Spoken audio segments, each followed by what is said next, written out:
Thank you, friends, for joining in this live.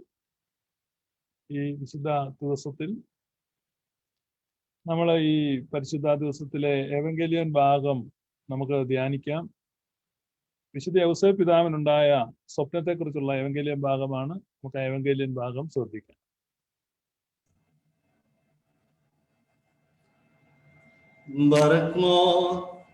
എന്നാൽ യേശുക്രിസ്തുവിന്റെ ജനനം ഇവണ്ണമായിരുന്നു. അവന്റെ അമ്മയായ മറിയ യോസേഫിന് വിവാഹം നിശ്ചയിക്കപ്പെട്ട ശേഷം അവർ കൂടി വരും മുമ്പേ പരിശുദ്ധാത്മാവിനാൽ ഗർഭിണിയായി എന്ന് കണ്ടു. അവളുടെ ഭർത്താവായ യോസേഫ് നീതിമാനാകൊണ്ടും അവൾക്ക് ലോകാപവാദം വരുത്തുവാൻ അവന് മനസ്സിലായതുകൊണ്ടും അവളെ ഗൂഢമായി ഉപേക്ഷിപ്പാൻ ഭാവിച്ചു.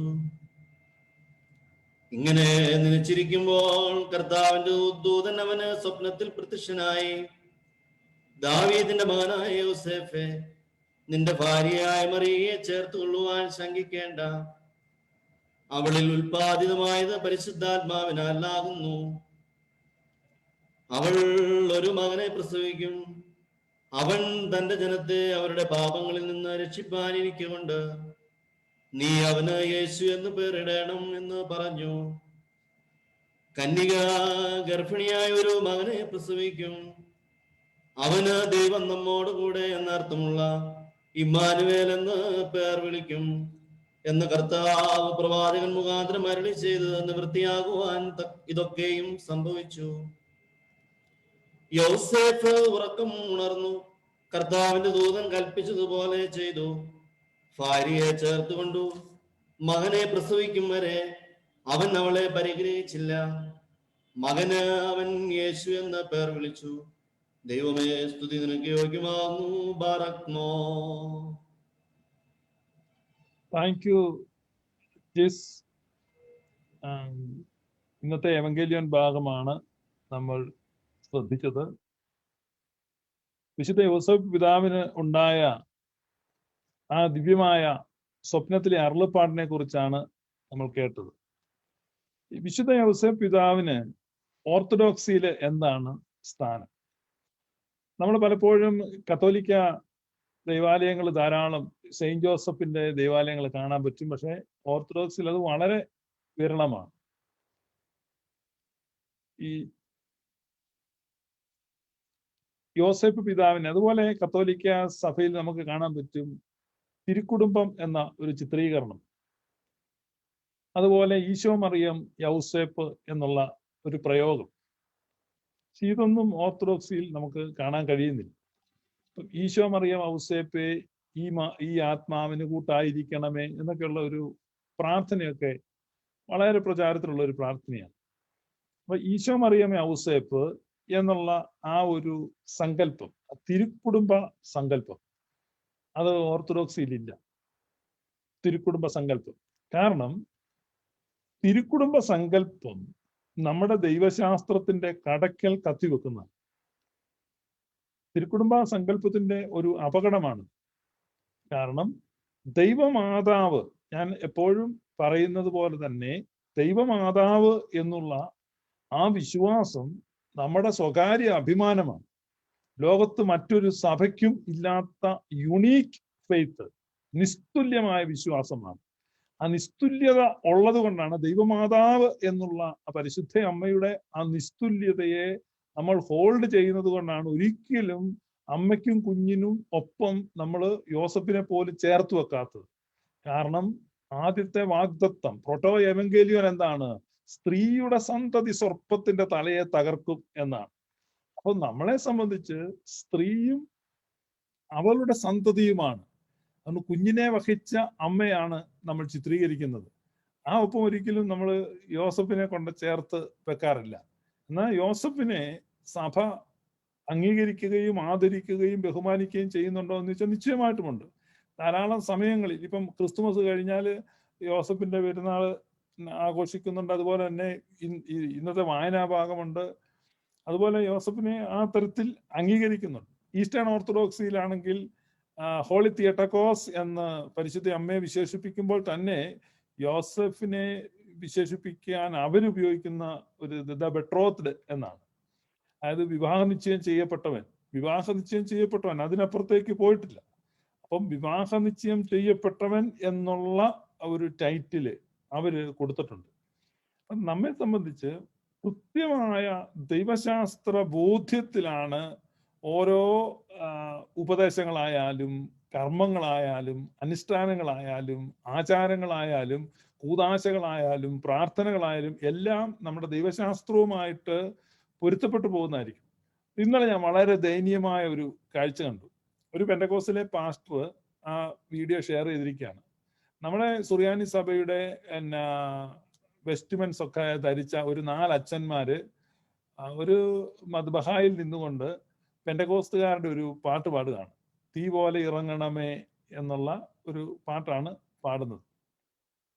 അപ്പൊ അവരുടെ മുമ്പില് ഒരു വിശുദ്ധ കുർബാന എഴുന്നള്ളിച്ച് വെച്ചിട്ടുണ്ട്. ഒബ്വിയസ്ലി അത് കത്തോലിക്ക അർലിക്കകത്ത് വിശുദ്ധ കുർബാന എഴുന്നള്ളിച്ച് വെച്ചിരിക്കുന്ന ഒരു രംഗമാണ് കാണുന്നത്. ഈ വിശുദ്ധ കുർബാന എഴുന്നള്ളിച്ച് വെച്ചിട്ടാണ് ഇവര് എല്ലാരും കൂടെ തീ പോലെ ഇറങ്ങണമേ എന്ന് പാടുന്നത്. അപ്പോ ഈ വിശുദ്ധ കുർബാന എന്ത് കുർബാനയാണ് ഇരിക്കുന്നത്? പിന്നെ എന്ത് സാധനം ഇറങ്ങാനാണ് ഇവര് പാടുന്നത്? അപ്പൊ ഈ വിശുദ്ധ കുർബാന അർപ്പിച്ചപ്പോൾ ഇവർക്ക് പരിശുദ്ധാത്മാവ് ഇല്ലായിരുന്നോ? ധാരാളം ദൈവശാസ്ത്രപരമായ ചോദ്യങ്ങൾ വരികയാണ്. കാരണം ഇവരിരുന്ന് പാടുകയാണ് തീ പോലെ ഇറങ്ങണമേ വരണമേ. അപ്പൊ പരിശുദ്ധാത്മാവില്ല, അവർക്ക് പരിശുദ്ധാത്മാവ് വരണമേ എന്നാണ് പാടുന്നത്. അപ്പൊ പരിശുദ്ധാത്മാവ് തീ പോലെ വരണമേ എന്ന് അവര് പിന്നെയും പ്രാർത്ഥിക്കുക. അപ്പൊ എഴുന്നള്ളിച്ചു വെച്ചിരിക്കുന്ന വിശുദ്ധ കുർബാനയെ അവഹേളിക്കുകയാണ്. കാരണം ഈ പാടുന്നവർ അത് എത്ര അബദ്ധമാണ് പാടുന്നതെന്ന് അറിയുന്നില്ല. അപ്പൊ അതുകൊണ്ടാണ് നമ്മുടെ സഭയിൽ ഒരിക്കലും നിങ്ങൾക്ക് കാണാൻ പറ്റത്തില്ല ഈ പരിശുദ്ധ അമ്മയും ഉണ്ണിയേശുവുമാണ് നമ്മൾ കോൺസെൻട്രേറ്റ് ചെയ്യുന്നത്. കാരണം നമ്മുടെ ദൈവശാസ്ത്രത്തിലും നമ്മുടെ സുവിശേഷത്തിലും മനുഷ്യവർഗത്തിന്റെ രക്ഷയിലും അതിനാണ് പ്രാധാന്യം, അവർക്കാണ് പ്രാധാന്യം. അപ്പോൾ ഈ അമ്മയ്ക്കും കുഞ്ഞിനുമാണ് നമ്മൾ പ്രാധാന്യം കൊടുക്കുന്ന ആ ദൈവശാസ്ത്രമുള്ളത്. പക്ഷെ അപ്പോൾ തന്നെ ഞാൻ എപ്പോഴും പറയുന്ന പോലെ ഓർത്തഡോക്സി എന്ന് പറയുമ്പോൾ അത് ഓർമ്മകളുടെ ഒരു കൂമ്പാരമാണ്. അതിനകത്ത് ആരെയും അവഗണിക്കുന്നില്ല. ഇപ്പം യേശു കർത്താവിന്റെ ജനനത്തോടനുബന്ധിച്ച് കൊല്ലപ്പെട്ട പേരറിയാത്ത കുഞ്ഞുങ്ങളെ പോലും അനുസ്മരിക്കുന്ന ഒരു സഭയ്ക്കുണ്ട്, ശിശുവധ പെരുന്നാൾ. ആ ശിശുക്കളെ പോലും പൈതൽ സഹോദരന്മാരാണ്, ആ ശിശു സഹോദരന്മാരാണ്. ആ ശിശു സഹോദരന്മാരുടെ പോലും സ്മരണയെ ആരും അനുസ്മരിക്കാത്തവരാണ്, പേരില്ലാത്തവരാണ്, അഡ്രസ് ഇല്ലാത്തവരാണ്, വ്യക്തിത്വമില്ലാത്ത കൊച്ചു കുഞ്ഞുങ്ങളാണ്. പക്ഷെ അവരെ പോലും അനുസ്മരിക്കുകയാണ്. ആ ഒപ്പം പരിശുദ്ധ അമ്മയെയും ഉണ്ണിയേശുവിനെയും ഒക്കെ സംരക്ഷിച്ച യോസഫിനെയും, നീതിമാനായ യോസഫിനെയും സഭ അനുസ്മരിക്കുന്നുണ്ട്, അല്ലാതെ അവഗണിക്കുകയല്ല. പക്ഷെ അമിത പ്രാധാന്യം കൊടുത്ത് അല്ലെങ്കിൽ ചേർക്കേണ്ടാത്തടത്ത് ചേർത്ത് വെച്ച് ഒരു ദൈവശാസ്ത്ര അബദ്ധത്തിലേക്ക് സഭ പോകുന്നില്ല എന്നുള്ളതാണ് നമുക്ക് അഭിമാനകരമായ സംഗതി. കാരണം തിരുക്കുടുംബം എന്നുള്ള ഒരു സങ്കല്പം, അപ്പം അവര് സ്വാഭാവികമായ ഒരു കുടുംബജീവിതം നയിച്ചു എന്നുള്ളൊരു ചിത്രമാണ് കൊണ്ടുവരുന്നത്. അതാണ് പരിശുദ്ധ അമ്മയെ അവഹേളിക്കുന്ന വിധത്തിലുള്ള കമന്റുകളിലേക്കൊക്കെ പെന്തക്കോസ്ത് വിഭാഗക്കാരെ നയിച്ചിട്ടുള്ളത്. നമ്മൾ ആ ചിത്രം നോക്കുക. യോസഫ് വിവാഹ നിശ്ചയം ചെയ്യപ്പെട്ട ആ ബാലിക ഗർഭിണിയായിരിക്കുന്നു. അപ്പൊ നമ്മൾ ഈ ദൂത് കേൾക്കുകയാണ്. എന്താണ് യോസഫിന് ദൈവത്തിൽ നിന്നുണ്ടാകുന്ന അരുളപ്പാട്? നീ മറിയയെ ചേർത്തുകൊള്ളുവാൻ ശങ്കിക്കേണ്ട, അവളിൽ ഉൽപാദിതമായിരിക്കുന്ന പരിശുദ്ധാത്മാവിനാൽ ദൈവത്താൽ സംഭവിച്ചിരിക്കുന്നു. അപ്പൊ ഗർഭിണിയായിരിക്കുന്ന ഒരു യുവതിയെ യോസഫിനെ ദൈവം ഏൽപ്പിച്ചു കൊടുക്കുകയാണ്. ഇപ്പൊ നിങ്ങളുടെ സുഹൃത്ത് ഗർഭിണിയായ ഒരു യുവതിയെ നിങ്ങളെ കാക്കുവാൻ ഏൽപ്പിക്കുന്നു, എന്നിട്ട് ദൂരേക്ക് പോകുന്നു.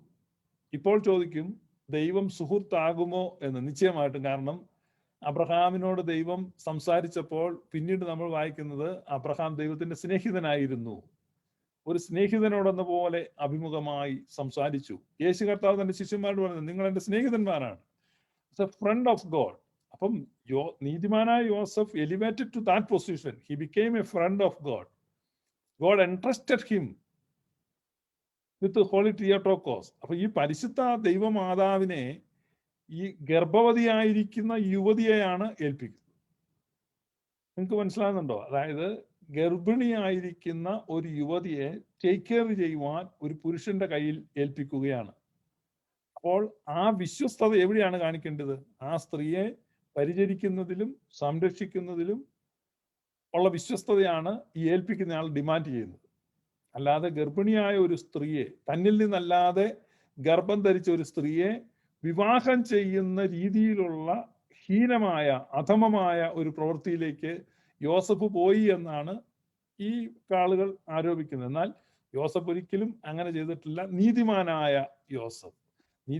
യോസഫ് അവൾക്ക് ലോകാപവാദം വരുത്താതിരിക്കുവാൻ, ലോകം അവളെ വേശ്യ എന്ന് വിളിക്കുന്നതിൽ നിന്ന് അവളെ സംരക്ഷിക്കുകയാണ്. അതുകൊണ്ട് സഭ അവളെ പറ്റി ഈ വലിയ പ്രവൃത്തിയെ പറ്റി ഒരു ഗീതത്തില് അനുസ്മരിക്കുന്നുണ്ട്. നമ്മൾ വിശുദ്ധ ഏവങ്കേലിയന് ശേഷം നാളെ നിങ്ങൾ കേൾക്കാൻ പോകുന്ന ആ ഗീതമാണ്. ആ ഗീതവും കൂടെ നമുക്കൊന്ന് കേൾക്കാം. ജിസ് നമുക്ക് വേണ്ടി അത് പാടും. ജിസ് നമ്മോടൊപ്പം ഉണ്ട്. ജിസ് ദയവായിട്ട് ആ പാട്ട് പാടിയാട്ടെ. മറിയാമിനെ ഞാൻ വേശ്യസമം വെടിയുമുഷസിൽ ഏവം യൗസേപ്പൊരു സന്ധ്യ നേരം ചിന്തിച്ചു നിദ്രയിലന്നാൾ വാനവസേനേശൻ വന്നു വജിച്ച ദാവീദാത്മജനെ സന്ദേഹം നീ മറിയാമിൽ കൈക്കൊണ്ടിടേണ്ട റൂഹാമൂലം ഗർഭിണിയ തീർന്നാൾ ലോകത്തെ ഹാലേലുയ്യ പാലിച്ചിടുമവൻ.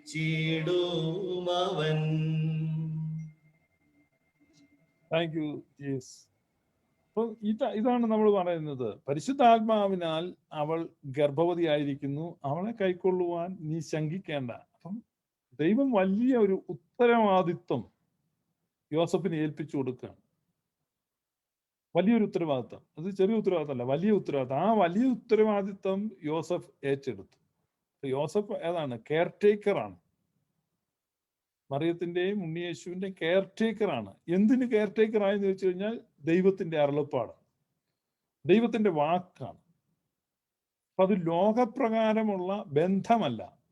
ഈ പെന്തക്കോസ്തുകാർക്ക് സംഭവിച്ചിരിക്കുന്ന കുഴപ്പം എന്താണെന്ന് വെച്ച് കഴിഞ്ഞാൽ ഇവരെല്ലാം ലോകപ്രകാരമുള്ള ബന്ധത്തിന്റെയും പണത്തിന്റെയും ഒക്കെ അടിസ്ഥാനത്തിൽ കാണുന്നത് കൊണ്ടാണ്. നാണയ മൂല്യത്തിന്റെ വിനിമയത്തിലാണ് ഇവരെല്ലാം കാണുന്നത്. ഇപ്പൊ എനിക്ക് എന്ത് കിട്ടും, അല്ല എനിക്ക് എന്താണ് പ്രയോജനം, എനിക്കിതുകൊണ്ട് എന്താണ് നേട്ടം, ഇവർക്ക് ദൈവത്തെക്കുറിച്ച് മനസ്സിലാക്കാൻ പറ്റുന്നില്ല. കാരണം ദൈവം സ്വപ്നത്തിൽ അരുളി ചെയ്തത് കൊണ്ടാണ് യോസഫ് ഇത് ചെയ്യുന്നത്. അപ്പൊ ഇവർ ചോദിക്കുന്ന, അങ്ങനെ ഒരു സ്ത്രീയെ വിവാഹം കഴിച്ചു അല്ലെങ്കിൽ കൂടെ കൊണ്ടു നടന്ന് അതുകൊണ്ട് എനിക്കെന്താണ് നേട്ടം? അപ്പൊ ഇവർ സ്വാഭാവികമായിട്ടും ചിന്തിക്കുകയാണ്, ആ പുള്ളി അവളോട് കൂടെ ശയിക്കുന്നു, അവരിൽ നിന്ന് മക്കളൊക്കെ ജനിക്കുന്നു, ഇങ്ങനെ ഭാവന കാണുകയാണ്. അപ്പം വെറും ജഡീകരായ ആളുകളാണ് അങ്ങനെ ചിന്തിക്കുന്നത്. പക്ഷെ ഇത് ദൈവികമായ ദൗത്യമാണ്.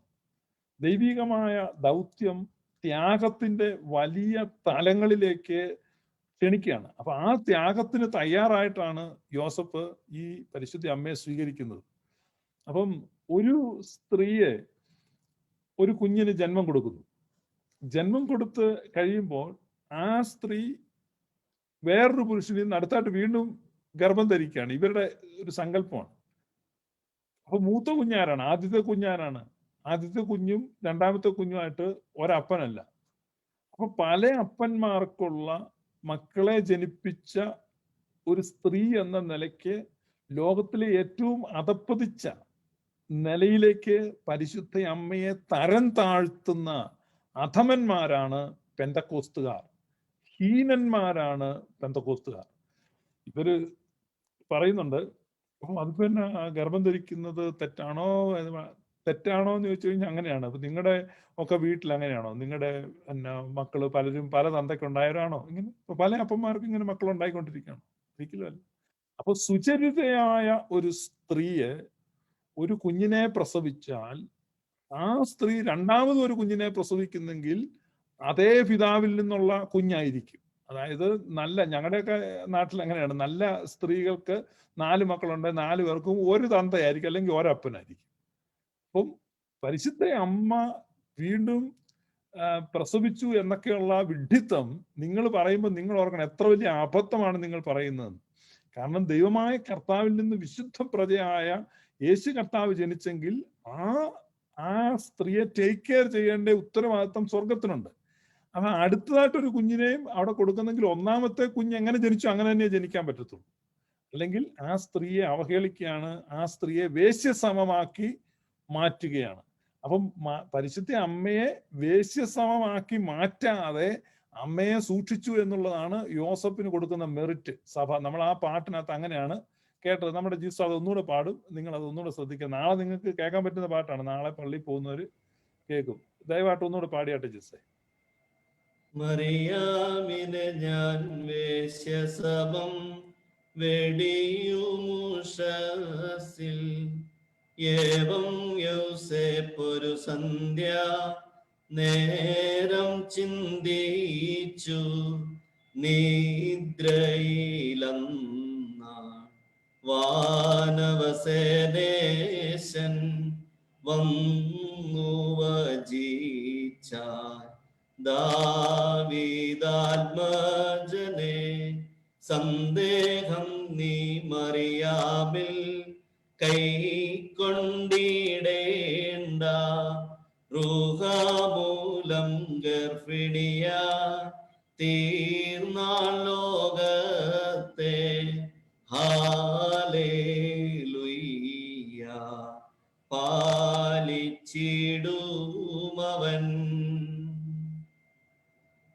എത്ര മനോഹരമായ ഒരു ഗീതമാണ് പരിശുദ്ധ സഭ നമുക്ക് നൽകിയിട്ടുള്ളത്.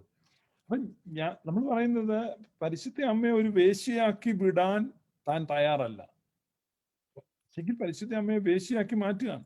അപ്പൊ ഇന്ന് ആ പരിശുദ്ധ അമ്മയെ വേശ്യസമമാക്കി ചിത്രീകരിക്കുന്ന ആളുകൾ ക്രിസ്ത്യാനികൾ എന്ന പേരിൽ അവർ അവകാശപ്പെടുകയാണ്. അപ്പൊ നമ്മൾ മനസ്സിലാക്കേണ്ടത്, നമ്മൾ കൃത്യമായ കാര്യങ്ങളെ സൂക്ഷിച്ച് നിരീക്ഷിച്ച് ഗ്രഹിച്ച് പഠിച്ച് ഉറച്ച് നിൽക്കുക. സഭയുടെ വിശ്വാസം ഏറ്റവും ശ്രേഷ്ഠമാണ്. ഈ ഹോളി തിയോട്ടോക്കോസ്, പരിശുദ്ധ ദൈവ പ്രസവിത്രിയായ കന്യകാ മറിയം. അപ്പൊ അതാണ് സഭ പ്രഖ്യാപിക്കുന്നത്. കാരണം ഒന്നാമത്തെ വാഗ്ദത്തം അതാണ്, സ്ത്രീയുടെ സന്തതി സർപ്പത്തിന്റെ തലയെ തകർക്കും. സ്ത്രീയുടെ സന്തതിയാണ്, അവിടെ പുരുഷന് പാർട്ടില്ല. അപ്പൊ അതുകൊണ്ടാണ് നമ്മൾ തിരുക്കുടുംബം എന്ന പേരില് ഈ യോസഫിനെ ചേർത്ത് വെക്കാത്തത്. ചില ആളുകൾക്കൊക്കെ അതില് പരിഭവമുണ്ട്, നമ്മൾ ചേർത്ത് വെക്കുന്നില്ല എന്നാണ് പറയുന്നത്. കാരണം ചേർത്ത് വെക്കുന്നത് നമ്മുടെ ദൈവശാസ്ത്രത്തെ അപകടത്തിലാക്കും. അപ്പൊ അതുകൊണ്ട് അത്തരത്തിലുള്ള ഒരു അബദ്ധത്തിലേക്ക് നമ്മൾ പോകുന്നില്ല. ദൈവശാസ്ത്രം അപകടത്തിലാകുന്ന രീതിയിൽ, അതായത് നമ്മൾ പറയുന്നതിനെ നമ്മൾ തന്നെ ഖണ്ഡിക്കുന്ന വിധത്തിൽ ഉള്ള ഒരു കാര്യം ചെയ്യാൻ പാടില്ല. പക്ഷെ അതേസമയം ഞാൻ പറഞ്ഞല്ലോ, എല്ലാ കാര്യങ്ങളെയും ഓർക്കുന്ന സഭ യോസഫിന്റെ അവളുടെ ഭർത്താവായ യോസഫ് അവളെ ഉപേക്ഷിക്കാൻ ഭാവിച്ചു. ഇങ്ങനെ നനച്ചിരിക്കുമ്പോൾ കർത്താവിന്റെ ദൂതൻ അവന് സ്വപ്നത്തിൽ പ്രത്യക്ഷനായി. ദാവീദിന്റെ മകനായ യോസഫെ, നിന്റെ ഭാര്യയായി മറിയെ ചേർത്തുകൊള്ളുവാൻ ശങ്കിക്കേണ്ട, അവളിൽ ഉൽപാദിതമായത് പരിശുദ്ധാത്മാവിനാൽ ആകുന്നു. അവൾ ഒരു മകനെ പ്രസവിക്കും, അവൻ തന്റെ ജനത്തെ അവരുടെ പാപങ്ങളിൽ നിന്ന് രക്ഷിപ്പാനിരിക്കൊണ്ട് നീ അവന് യേശു എന്ന് പേരിടണം എന്ന് പറഞ്ഞു. അപ്പം യേശയ്യാ പ്രവാചകൻ അരുളി ചെയ്തത് നിവൃത്തിയാകുവാൻ തക്കവണ്ണം ഇത് സംഭവിക്കുകയാണ്. അപ്പം വലിയൊരു കാര്യം. കാരണം ഈ യേശു കർത്താവ് തന്റെ ജനത്തെ പാപങ്ങളിൽ നിന്ന് രക്ഷിക്കാനിരിക്കുന്ന രക്ഷകനാണ്. ഈ ജനിക്കാൻ പോകുന്നതെന്ന് യോസഫിനോട് പറയുകയാണ്. എന്നിട്ട് പറയാണ്, നീ അവളെ ചേർത്തുകൊള്ളുക, നീ അവളെ സംരക്ഷിക്കുക. ഈ ദൗത്യം കിട്ടുന്ന യോസഫ്, നിങ്ങൾ ഇസ്രായേലിന്റെ ചരിത്രം പഠിക്കണം. അല്ലെങ്കിൽ നിങ്ങളിപ്പോൾ ഈ ജസ്റ്റ് ഈ മുസ്ലിങ്ങളെ നോക്കിയാൽ മതി. കാരണം മുസ്ലിങ്ങളെ നോക്കിയാൽ ഒത്തിരി കാര്യങ്ങൾ പഠിക്കാൻ പറ്റും. കാരണം സെമിറ്റിക് മതങ്ങളുടേതായ ആ കർക്കശതയും അച്ചടക്കവും അനുഷ്ഠാനങ്ങളിലെ ക്രമീകരണങ്ങളിലും ഒക്കെ ഒത്തിരി കാര്യങ്ങൾ മുസ്ലിങ്ങളെ നോക്കി പഠിക്കാൻ പറ്റും. സത്യത്തിൽ അത് സുറിയാനിക്കാരെ നോക്കി പഠിക്കേണ്ടതായിരുന്നു. പക്ഷെ സുറിയാനിക്കാരെന്ത് ചെയ്തു? ഒരുപാട് ഡൈല്യൂട്ടഡ് ആയിപ്പോയി.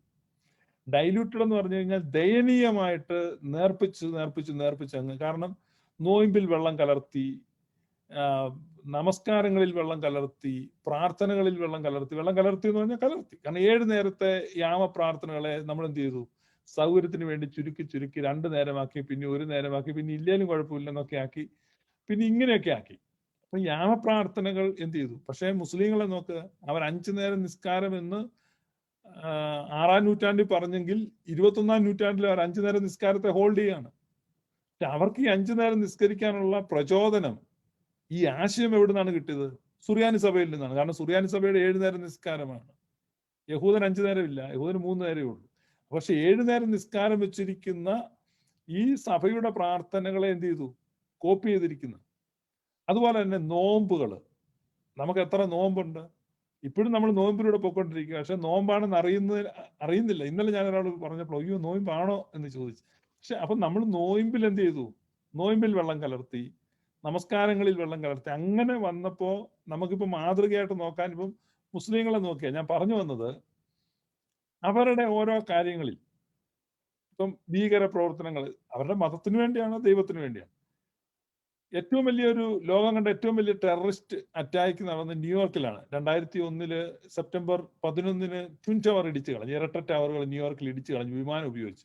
അപ്പൊ അവരെ പറ്റി ഞാൻ വായിച്ചത്, ആ അറ്റാക്കിൽ പങ്കെടുത്ത മുസ്ലിം ചെറുപ്പക്കാർ, തീവ്രവാദികൾ, അവരെ പറ്റി അന്വേഷിച്ച അമേരിക്കൻ അന്വേഷണ ഉദ്യോഗസ്ഥന്മാരെ അമ്പരപ്പിച്ചത് അവർക്ക് ഇനോർമസ് എമൗണ്ട് അവരുടെ അറ്റ് ദയർ ഡിസ്പോസൽ, അവരുടെ ബാങ്ക് അക്കൗണ്ടുകളിലും ക്രെഡിറ്റ് കാർഡുകളിലും ഒക്കെ ആയിട്ട് ലക്ഷക്കണക്കിന് ഡോളർ അവർക്ക് ചെലവാക്കാൻ പറ്റുമായിരുന്നു. കാരണം ഈ മിഷന് വേണ്ടി എത്ര പണം വേണമെങ്കിലും ഉണ്ടായിരുന്നു അവർക്ക്. പക്ഷെ അവർ പരിമിതമായ ഭക്ഷണം കഴിച്ച് അവരുടെ അപ്പാർട്ട്മെന്റുകളിൽ അടങ്ങിക്കഴിഞ്ഞു, അവരുടെ അവസരം നോക്കി. അവരൊരിക്കലും, ഇവിടെ ന്യൂയോർക്കിലൊക്കെ ആണെങ്കിൽ ഇഷ്ടംപോലെ ഈ സ്ത്രീകളെ കിട്ടും ഉല്ലസിക്കുവാനൊക്കെ. അപ്പൊ ഒരിക്കലും ഒരു സ്ത്രീ സൗഹൃദങ്ങളിലേക്കോ അല്ലെങ്കിൽ പെണ്ണുങ്ങളെ കൊണ്ടുവരാനോ മികച്ച ഭക്ഷണം കഴിക്കാൻ വലിയ വലിയ റെസ്റ്റോറൻറ്റുകളിൽ തേടി ഓടുകയോ അങ്ങനെ ഒന്നും ചെയ്യാതെ അവർ അച്ചടക്കം കാത്തു സൂക്ഷിച്ച് പണമൊന്നും ചിലവാ, ഇഷ്ടം പോലെ പണം അവർക്കുണ്ടായിട്ട് ഈ ന്യൂയോർക്ക് പോലെയുള്ള ഒരു നഗരത്തിൽ അവരെ തന്നെ അടക്കി വെച്ചു. കാരണം അവർക്ക് അവരുടെ മുമ്പിലുള്ള ആ ദൗത്യമാണ് വലുത്. ഒരു പെന്തക്കോസ്ത് പാസ്റ്റർക്ക് സ്വപ്നത്തിൽ ചിന്തിക്കാൻ കഴിയുമോ? ഞാൻ സകല പെന്തക്കോസ്തുകാരെയും കൂടെയാണ് ചലഞ്ച് ചെയ്യുന്നത്. ഈ രാത്രിയിൽ എനിക്ക് അതിൽ വളരെ സന്തോഷമുണ്ട് അങ്ങനെ ചലഞ്ച് ചെയ്യുവാൻ. കാരണം ഇവരെ സംബന്ധിച്ച് ഇവർ ചിന്തിക്കുന്നത് പരിശുദ്ധ അമ്മയും യൗസേപ്പ് പിതാവും ഒരു കൂരയ്ക്ക് കീഴിൽ വന്നാൽ പിന്നെ അവർക്ക് അടുത്ത ചിന്ത ഈ മ്ലേച്ഛമായ കാര്യമാണ്. ഞാൻ നിങ്ങൾക്ക് വെല്ലുവിളിക്കായിട്ട് ചലഞ്ചിനായിട്ട് കാണിച്ചു തരികയാണ്. കാരണം ദൈവികമായ ഒരു ദൗത്യം എന്നൊരു ചിന്ത വന്നാൽ, ഇപ്പൊ ഈ മുസ്ലിം ചെറുപ്പക്കാര് ലക്ഷക്കണക്കിന് ഡോളർ കൈപ്പിടിച്ചിട്ട് അവർ ഒരു പ്രാവശ്യം പോലും അമേരിക്കൻ അന്വേഷണ ഉദ്യോഗസ്ഥന്മാരെ അമ്പരപ്പിച്ച കാര്യം അവർ ചോദിക്കുകയാണ് ഇതെങ്ങനെ സാധിച്ചു. കാരണം ഈ ന്യൂയോർക്ക് പോലെ ഒരു സിറ്റിയിൽ ഇത്രയും സൗകര്യങ്ങൾ ഉണ്ടായിട്ട് അവരൊന്നിനും പോയില്ല. കാരണം ഒന്നുമല്ല, അവർ കൊല്ലപ്പെടാനും പോവാണ്. എന്ന് പറഞ്ഞാൽ സൂയിസൈഡ് അറ്റാക്കാണ്, എന്നാളിലും മരിക്കാൻ പോവാണ്. ഇനിയിപ്പോ എയ്ഡ്സ് ഉള്ള ഒരു പെണ്ണാണ് പോലും കുഴപ്പമില്ല, കാരണം ഒന്നും പേടിക്കാനില്ല, കാരണം എന്തായാലും ഒരാഴ്ച കഴിയുമ്പോൾ ഇത് കത്തിക്കാൻ പോവാം. പക്ഷെ ഒരു കാരണവശാൽ അവരൊന്നിനും പോയില്ല. അവർ 5 നേരം നിസ്കരിച്ചുകൊണ്ട് അവരുടെ അവസരം കാത്തിരുന്നു എന്നാണ് അന്വേഷണ റിപ്പോർട്ട്. അപ്പൊ ദൈവത്തിന്റെ ദൂതൻ നേരിട്ട് സ്വപ്നത്തിൽ വന്ന് പറഞ്ഞ് ലോകരക്ഷകനെ പ്രസവിക്കുന്ന ഒരു സ്ത്രീയെ ഏൽപ്പിച്ചു കൊടുത്തു കഴിയുമ്പോൾ ഈ തരത്തിൽ നിങ്ങളുടെ കൂടെയൊക്കെ എങ്ങനെ അമ്മയും പെങ്ങന്മാരെയും ഒക്കെ താമസിപ്പിക്കുന്നുള്ളത് ഞാൻ ചിന്തിച്ചു പോവാ പെന്തക്കോസ്ത് സഹോദരന്മാരെ. കാരണം നിങ്ങളുടെയൊക്കെ മൈൻഡ് ഇത്ര വൃത്തികെട്ടതാണല്ലോ, ഇത്രയും ഹീനമാണല്ലോ, എത്ര നിന്ദ്യം, എത്ര നീചം, അധമ വികാരങ്ങൾ മാത്രം താലോലിക്കുന്ന ഈ നമ്മൾ ഏവങ്കല്യം വായിച്ചിട്ട് പറയുന്നുണ്ട് അടുത്ത വാക്ക്, നിങ്ങൾക്കറിയാലോ ഞാൻ പതിവായിട്ട് ഉപയോഗിക്കുന്ന ആ വാക്ക്, അധമ വികാരങ്ങളെ മാത്രം താലോലിക്കാം. അതുകൊണ്ട് ഈ നമ്മൾ യോസേപ്പ് പിതാവിന്റെ ആ മനസ്സ് നമ്മൾ മനസ്സിലാക്കണം. യോസേപ്പ് പിതാവിന് ദൈവികമായ ഒരു ദൗത്യം കിട്ടുകയാണ്. ലോകരക്ഷകനെ പ്രസവിക്കാൻ പോകുന്ന ഒരു സ്ത്രീയെ ഏൽപ്പിച്ചു കൊടുക്കുകയാണ്. അപ്പൊ ആ സ്ത്രീയെ എങ്ങനെയാണ് യോസേപ്പ് പിതാവ് കാത്തു സൂക്ഷിച്ചെന്നുള്ളതാണ് നമ്മൾ ആ ഗീതത്തിൽ കേട്ടത്. ഞാൻ നിന്നെ ഒരിക്കലും ലോക നിന്ദയ്ക്കോ അപമാനത്തിനോ വിട്ടുകൊടുക്കുകയില്ല. കാരണം എന്താണെന്നറിയാമോ? കാരണം പരിശുദ്ധ മറിയത്തോടുള്ള ഒരു പ്രണയമൊന്നും അല്ല അവിടെ, മറിച്ച് ദൈവത്തിന്റെ ആ ദൂതാണ്. ദൈവം പറയാണ്, തൻ്റെ ജനത്തെ പാപങ്ങളിൽ നിന്ന് രക്ഷിക്കാനിരിക്കുന്ന അവന് നീ യേശു എന്ന് പേർ വിളിക്കണം. അവൻ ദൈവത്താൽ ജാതനാണ്, വിശുദ്ധ പ്രജയാണ്. അപ്പൊ ഈ ഉന്നത വിളി എന്ന് പറയുന്നത് ഹയർ കോൾ എന്നാ പറയുന്നത്. പൗലോസ്ലീഹ പറയുമ്പം ഹയർ കോൾ എന്ന് പറയുന്നത് ഉന്നത വിളിക്ക് യോഗ്യരായവര്. അപ്പൊ ഈ ഉന്നത വിളി എന്ന് പറയുന്നതിൽ ഒരു വിളിയാണ് യോസഫിന് കിട്ടുന്നത്. നമ്മൾ നിങ്ങൾക്കൊക്കെ എന്ത് വിളിയാ കിട്ടിയിരിക്കുന്നത് എനിക്ക് മനസ്സിലാകുന്നില്ല. ഇത്തരത്തിലുള്ള ഹീനമായ ചിന്തകൾ മാത്രം ചിന്തിച്ചുകൊണ്ടിരിക്കുന്നത് നിങ്ങൾക്ക് അധമ വിളിയാണ് കിട്ടിയിരിക്കുന്നത്. നിങ്ങൾ മനസ്സിലാക്കണം, നിങ്ങൾ തിരുത്തുവാൻ തയ്യാറാണ്. അപ്പൊ പരിശുദ്ധ അമ്മയെ സംരക്ഷിക്കുന്ന ഒരു വലിയ ഉത്തരവാദിത്വത്തിലേക്ക് യോസഫ് വന്നു. അല്ലാതെ ഒരിക്കലും ഒരു തിരുക്കുടുംബ സങ്കല്പമോ അല്ലാതെ ഈ തിരുക്കുടുംബം ഒരു കുടുംബമായിട്ട് അവരിങ്ങനെ പോയി, അതൊക്കെ എന്ന് പറഞ്ഞു കഴിഞ്ഞാൽ തെറ്റായ ഒരു ചിന്തയാണെന്നുള്ളത് നിങ്ങൾ മനസ്സിലാക്കുക. തിരുക്കുടുംബ സങ്കല്പം എന്ന് പറയുന്ന ആ സങ്കല്പം നമ്മുടെ ഹോളി തിയോട്ടോക്കോസ് എന്നുള്ള ആ വിശ്വാസത്തെ മറിച്ച് കളയുന്നതാണ്. ദൈവമാതാവായ പരിശുദ്ധ കന്യകാമറിയം, നമ്മൾ ഓരോ നിമിഷവും നമ്മൾ എന്ത് ചെയ്യാണ്? നമ്മൾ ഓരോ നിമിഷവും സഭയുടെ പ്രാർത്ഥനകളിലൊക്കെയാണെ തന്നെ മറിയാമിന്റെ സ്മരണയാണ് മറിയാമിന്റെ സ്മരണയാണ് വരദായകമാകുന്നതെന്ന് നമ്മൾ നിരന്തരമായിട്ട് പാടുകയാണ്. ഓരോ സെക്കൻഡിലും പാടും, മറിയാമിൻ സ്മരണം വരദായകമാകും. അപ്പം അല്ലാതെ ഒരിക്കലും നമ്മൾ യൗസേപ്പിന്റെ സ്മരണയല്ല വരദായകമാകുന്നത്. കാരണം പരിശുദ്ധ ദൈവമാതാവ് പരിശുദ്ധ കന്യകാമറിയമാണ്. പരിശുദ്ധ ദൈവമാതാവ് സ്ത്രീയുടെ സന്തതിയാണ് സർപ്പത്തിന്റെ തലയെ തകർക്കുന്നത്. ഗലാത്യർ 4:4 പൗലോസ് വീണ്ടും അതിനോട് ചേർത്ത് എഴുതുകയാണ്, കാലം അതിന്റെ പൂർണ്ണതയിലെത്തിയപ്പോൾ ദൈവം തന്റെ പുത്രനെ സ്ത്രീയിൽ നിന്ന് ജനിച്ചവനായി നിയമത്തിന്റെ കീഴിൽ നിയോഗിച്ച് അയച്ചു. When time had fully come, God sent his son under the law, born of a woman, that woman the Holy Theotokos. അപ്പൊ ഈ യോസഫിനെ ഓർക്കുന്ന സമയത്തും നമ്മൾ പരിശുദ്ധ അമ്മയ്ക്ക് പ്രാധാന്യം കൊടുക്കുകയാണ്. കാരണം പരിശുദ്ധ അമ്മയെ അനുസ്മരിക്കുന്നതാണ് ഞാൻ എപ്പോഴും പറയുന്നത് മനുഷ്യവർഗത്തിന്റെ മഹത്വീകരണമാണ്. മനുഷ്യവർഗത്തെ മുഴുവനായിട്ടും ഉദ്ധരിക്കുന്ന, മനുഷ്യവർഗത്തെ മുഴുവൻ ഉദ്ധരിച്ചു എന്നുള്ള ആ ഒരു വലിയ സത്യമാണ്. നമ്മൾ ഞാൻ മുമ്പേ പറഞ്ഞ ഇതൂടെ ആ മനോഹരമായ കാഴ്ച കൂടെ നമുക്ക് ഒന്ന് കാണാം. ഇതാണ് ആ കാഴ്ച. നിങ്ങൾക്കാണ് എത്ര ഭംഗിയായിരിക്കുന്നു എന്ന്, എത്ര ഭംഗിയായിരിക്കുന്നു അല്ലേ? നിങ്ങൾ നോക്കുക, സുറിയാനി സഭയുടെ വേഷഭൂഷാദികളെല്ലാം അവഹേളിക്കുകയാണ്. നിങ്ങൾ കാണുക. ഒരിക്കൽ കൂടി ഉറക്കെ പാടാം. തീ പോലെ ഇറങ്ങണമേ, അഗ്നിനാവായി പതിയണമേ, കൊടുങ്കാറ്റായി വീശണമേ, ആത്മനദിയായി ഒഴുകണമേ.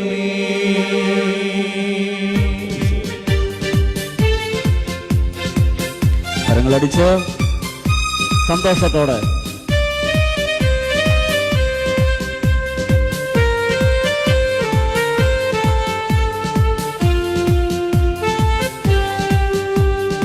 അന്ത്യകാല അഭിഷേകം സകല ജഡത്തിന്മേലും, കൊയ്ത്തുകാല സമയമല്ലോ, ആത്മാവിൽ നിറയ്ക്കണമേ.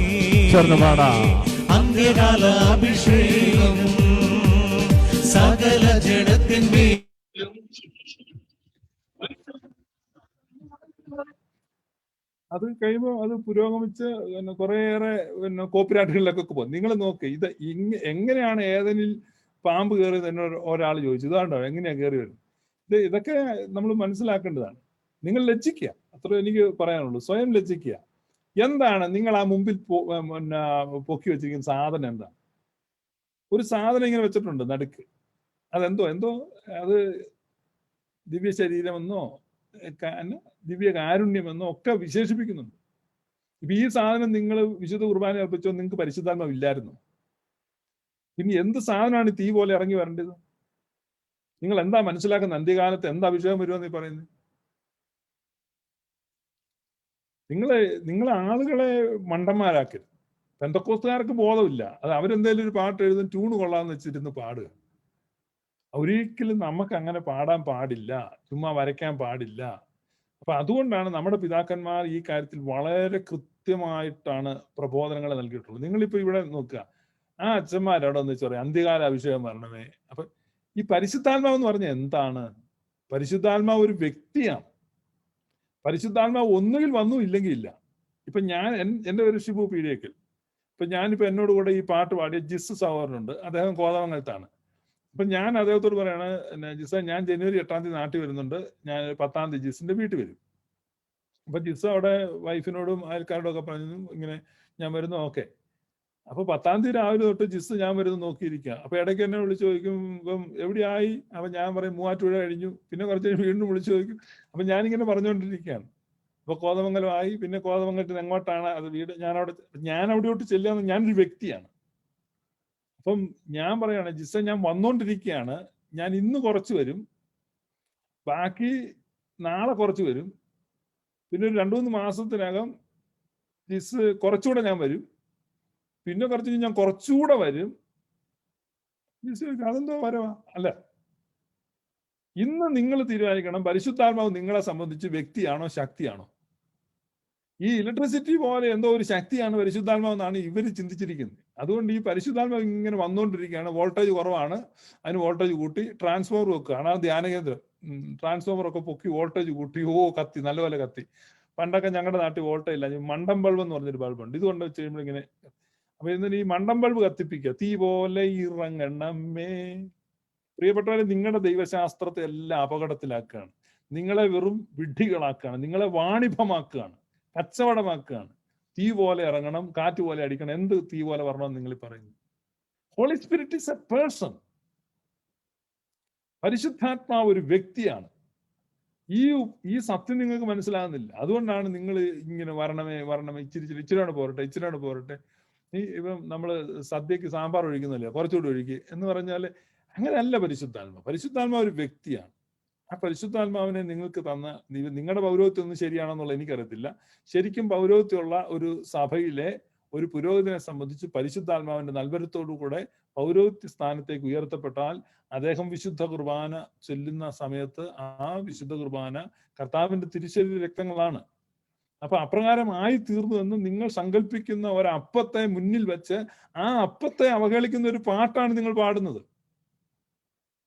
ഞാൻ പറഞ്ഞത് നമ്മുടെ ചെറിയ പാട്ടിൽ പോലും വലിയ തോതിൽ ദൈവത്തെ അവഹേളിക്കുകയാണ്, അല്ലെങ്കിൽ സഭയെ അവഹേളിക്കുകയാണ്, വിശ്വാസത്തെ അവഹേളിക്കുകയാണ്. അല്ലെ? ശരിയല്ലേ? നിങ്ങൾ ചിന്തിച്ചു നോക്കി. പക്ഷെ സുറിയാനി സഭ ഒരിക്കലും അങ്ങനെ ചെയ്യുന്നില്ല. അതുകൊണ്ടാണ് കൃത്യമായിട്ട് ഒരു രേഖാചിത്രത്തിൽ പോലും നമ്മൾ ഒരിക്കലും എന്ത് ചെയ്യുന്നില്ല, യോസഫിനെ കൊണ്ട് അമ്മയുടെ കൂടെ വെക്കത്തില്ല. കാരണം യോസഫും അമ്മയും തമ്മിലുള്ള ബന്ധം കെയർടേക്കർ എന്നുള്ള ബന്ധമാണ്. അതൊരു തിരുക്കുടുംബമല്ല ഓർത്തഡോക്സി. അത് തിരുക്കുടുംബമാണെന്ന് പറയുമ്പോഴാണ് എന്നാ പിന്നെ 2 പിള്ളേരുടെ ആയിക്കൂടെ എന്ന് ബന്ധക്കോസുകാർ ചോദിക്കുന്നു. അത് തിരുക്കുടുംബമല്ല, അത് കെയർടേക്കറാണ്. കാരണം പരിശുദ്ധ അമ്മ ദൈവാലയ കന്യകയായിരുന്നു. ആ ദൈവാലയ കന്യകയായിരുന്ന അമ്മയെ യോസഫിനെ ഏൽപ്പിച്ചു കൊടുക്കുകയാണ്. എന്തിനാണത്? സംരക്ഷിക്കുവാനാണ്. ദൈവാലയ കന്യകമാരെ സംരക്ഷിക്കുന്ന ചുമതല അവിടെ ആളുകൾ ഏറ്റെടുക്കുകയാണ്. അത് വേണമെങ്കിൽ അവർക്ക് വിവാഹം കഴിക്കാം, അത് അവരുടെ ഒരു ഓപ്ഷനാണ്. അതുകൊണ്ടാണ് പൗലോസ്ലീഹ പറയുന്നത്, നിങ്ങളുടെ കന്യകമാരെ കുറിച്ച് ഞാൻ കൽപ്പന തരുന്നില്ല, വേണമെങ്കിൽ നിങ്ങൾക്ക് വിവാഹം കഴിക്കാം. അപ്പം ഒരു ഓപ്ഷനാണ്. അപ്പൊ വേണമെങ്കിൽ യോസഫിന് വിവാഹം കഴിക്കാം എന്നുള്ള വിധത്തിലുള്ള ആ കന്യകയാണ് ഇപ്പോൾ ദൈവം പറയുന്നത്, അവളിൽ നിന്ന് ലോകരക്ഷകൻ ജനിക്കാൻ പോകുന്നു. അപ്പൊ എത്ര അധികമായിട്ട് ആ കന്യകയെ പരിപാലിക്കും, ആ കന്യകയെ പരിരക്ഷിക്കും, ആ കന്യകയെ സൂക്ഷിക്കും, ആ കന്യകയെ കാത്ത് പരിപാലിക്കും എന്നുള്ള ഉറപ്പാണ്. അപ്പൊ അതുകൊണ്ടാണ് നിങ്ങൾ കാണുന്നത് 12ാമത്തെ വയസ്സിൽ ഈശോയുമായിട്ട് പരിശുദ്ധ അമ്മയും യോസഫും കൂടെയാണ് ദൈവാലയത്തിലേക്ക് പോകുന്നത്. അപ്പൊ അവിടെ വേറെ മക്കളില്ല. അപ്പൊ അവര് ഈ ദൈവം തന്നെ ഏൽപ്പിച്ച ആ സ്ത്രീയെയും കുഞ്ഞിനെയും കാത്തു പരിപാലിക്കുകയാണ്. ഇപ്പൊ നിങ്ങളുടെ ഒരു സുഹൃത്ത് പെട്ടെന്നൊരു അപകടത്തിൽപ്പെട്ട്, അല്ലെങ്കിൽ ഒരു പിന്നെ വേട്ടയാടലിൽ പെട്ടെന്ന് സ്ഥലം വിട്ടു പോകേണ്ട ഒരു രാത്രി നിങ്ങളുടെ കതകിന് തട്ടി ജീപ്പിൽ കൊണ്ടുവന്ന് ഗർഭിണിയായ തന്റെ ഭാര്യ നിങ്ങളുടെ വീട്ടിലാക്കിയിട്ട് അദ്ദേഹം പോവാണ്, ഒളിവിലേക്ക് പോവാണ്. കാരണം അദ്ദേഹം പോലീസ് വേട്ടയാടുന്ന എന്തെങ്കിലും ആട്ടെ, ഒരു story, you make A story. അപ്പൊ അദ്ദേഹം അങ്ങനെ പോയി. അപ്പം നിങ്ങൾ എന്ത് ചെയ്യാണ്? ഈ സ്ത്രീയെ സൂക്ഷിക്കണം. കാരണം നിങ്ങളുടെ സുഹൃത്ത് നിങ്ങളെ ഏൽപ്പിച്ചിട്ട് പോയിരിക്കുന്നതാണ്. ഈ പെന്തക്കോസ്തുകാരെ ഏൽപ്പിക്കുന്നെങ്കിൽ ഒരു 10 കൊല്ലം കഴിഞ്ഞാൽ സുഹൃത്ത് വരുന്നെങ്കിൽ ആ സുഹൃത്തിന്റെ ഭാര്യ വേറെ 8 മക്കളും നിങ്ങളുടെ ഇങ്ങനെ നിൽക്കും. അതാണ് നിങ്ങളുടെ സ്റ്റാൻഡേർഡ്. നിങ്ങൾ സ്വയം ചിന്തിക്കണം, നിങ്ങൾ എത്രമാത്രം മോറലി ധാർമ്മികമായി അധപ്പതിച്ചു എന്നുള്ളത് നിങ്ങൾ ചിന്തിക്കുക.